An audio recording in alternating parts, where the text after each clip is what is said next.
Excited to welcome the host, Alan Porter. Alan, how are you? I know you're excited about our guest. I've been excited since you told me about this. I used to watch him on Q&E or A&E all the time. Great man. Hey, Dog the Bounty Hunter, New York Times best-selling author multiple times, brand in so many ways. Dog, thanks for calling. And, it feels great to kind of reach out to your fans, right? Especially with the book, to have the book launched, to reach out to your fans and see how you're doing and what's going on. Well, thank you, brothers, for having me, and thank you for the compliment. Yes, it is encouraging. It's kind of like a calling card when somebody asks you, what's your faith, religion, why you called Dog, how long you've been doing this, and so it's kind of like, here, read the book. Good.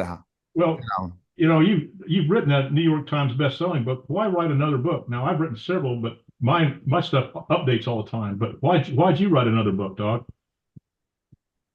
Well, the first couple I wrote, one was a autobiography, and the second was Where Mercy is Shown, Mercy is Given.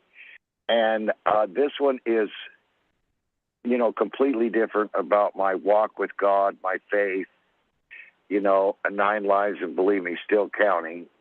So it is a faith-based book. Oh, wow. And is that probably surprising a lot of your fans, Dog, right? When they've heard about this book coming out and everything. Yeah.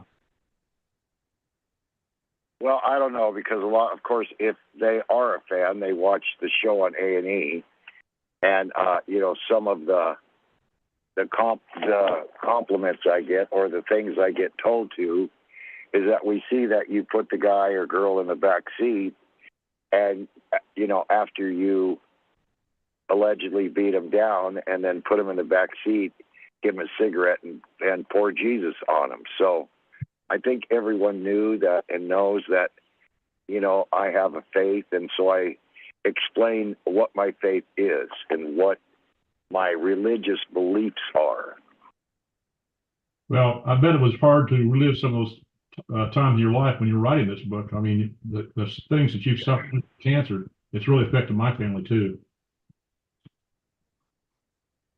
Well, it's, as you know, you've written books. It's kind of like you go into a confessional booth with a priest. It's kind of it releases some of that, and it's hard to, but after you're done talking about it, it's kind of like a release.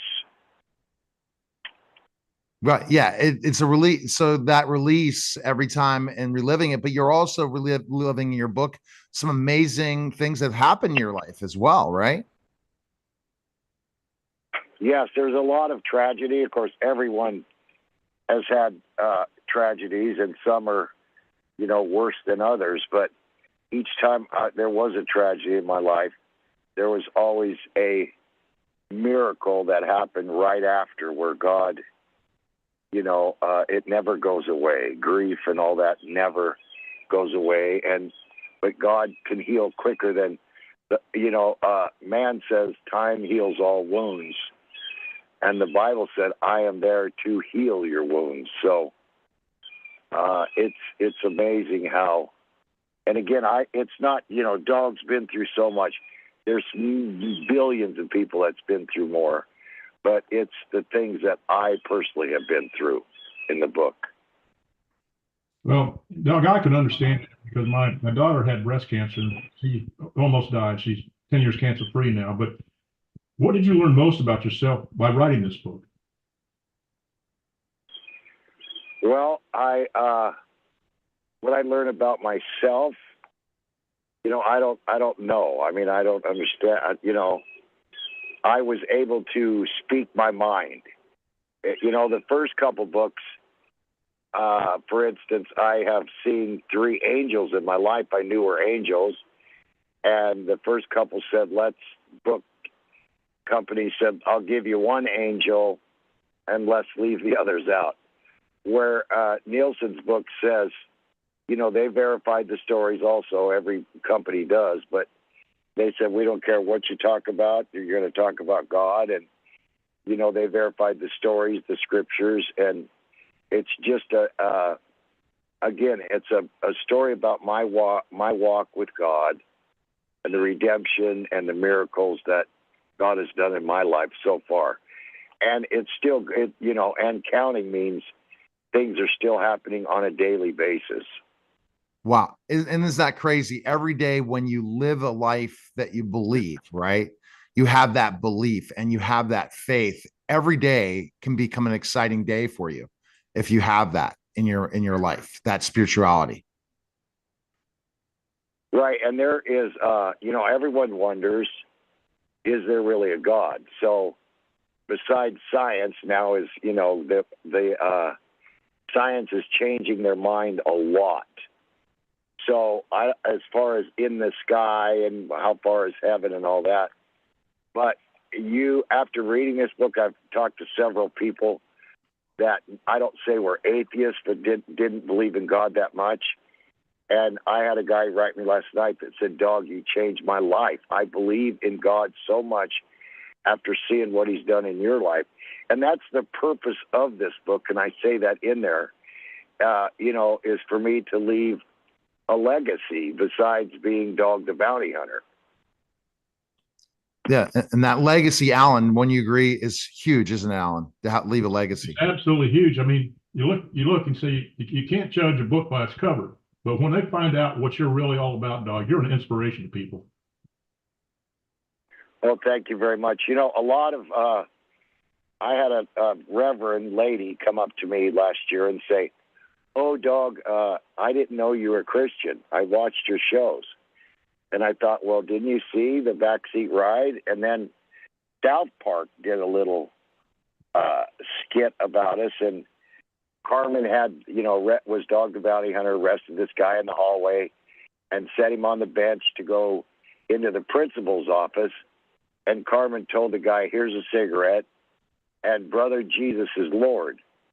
So I was not depressed, but I was concerned that this reverend lady or some Christians didn't know that I was a Christian. And my wife, Francie, said, "Hey, you're not for Christians, you're for non-Christians." So, South Park can be P-rated once in a while.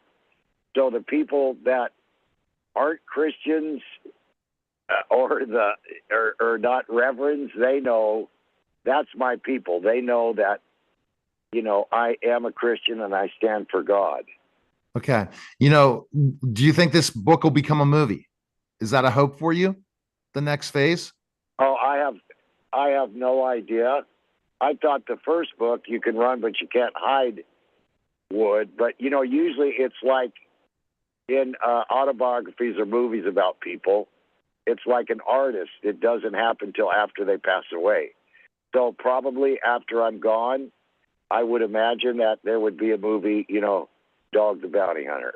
I believe there's going to be one before that, especially with the push of Christian-based films coming out, Dog. So your agent will have to definitely take that. Yeah.